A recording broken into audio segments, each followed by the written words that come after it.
ভারত সরকারকে বলবো আপনাদের এই গরুটা সামলান, বাংলাদেশে যে ইঞ্জিনিয়ারিং রয়েছে সেই শিক্ষা হাসিনা ওখানে মোদিকেও দীক্ষিত করেছে।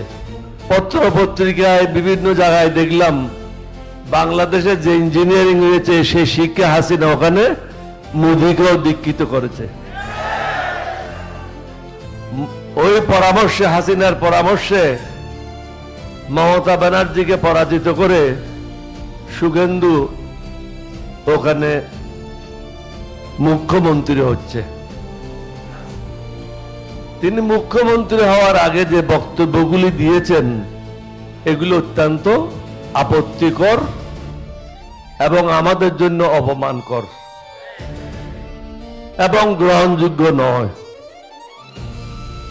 বাংলাদেশেও অনেক সময় গোলমাল হয়েছে, কিন্তু আমরা কোনো হিন্দু বৌদ্ধ খ্রিস্টানদের ঘর বাড়ি জ্বালাই নাই, ধ্বংস করি নাই, লুটপাটও করি নাই, তাদের মেয়েদের উপর কোনো জুলুমও করি নাই। আপনারা নিশ্চয়ই দেখেছেন গত 48 ঘন্টা বা 72 ঘন্টায় 360টির উপরে মুসলমানদের ঘর, দোকান ঘর লুটপাট করেছে, মসজিদ ভেঙে দিয়েছে।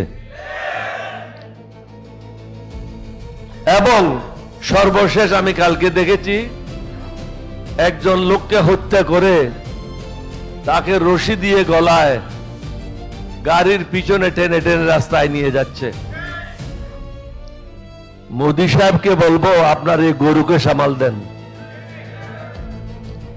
আমরা এই সবার পক্ষ থেকে এর তীব্র প্রতিবাদ এবং নিন্দা জানাচ্ছি এবং সাথে সাথে আপনাকে এটাও নিশ্চয়তা দিই, আমরা মুসলমান, আমরা বেঈমান মুনাফিকি করি না। আমরা অন্য ধর্মের উপর জুলুম হোক এটা কখনো চাই না, কারণ আমার নবীর নিষেধ। আমার নবী এটাও বলেছেন, তুমি যদি কারো হৃদয়ে আঘাত করো তোমার জন্য আমি সুপারিশ করব না। ভারত সরকারকে বলবো আপনাদের এই গরুটা সামলান এবং প্রত্যেক ধর্মের মানুষের জন্য নিরাপত্তা নিশ্চিত করেন, ক্ষতিগ্রস্ত ব্যক্তিদের ক্ষতিপূরণের ব্যবস্থা করেন। একজন লোককে যে হত্যা করেছে তাকে যদি 10,000 কোটি টাকাও দেয় এটা যথেষ্ট না।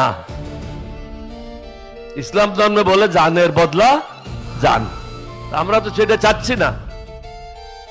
আমরা বলছি যারা ক্ষতিগ্রস্ত হয়েছে তাদেরকে ক্ষতিপূরণ দিয়ে শান্তি শৃঙ্খলা ফিরে আনেন।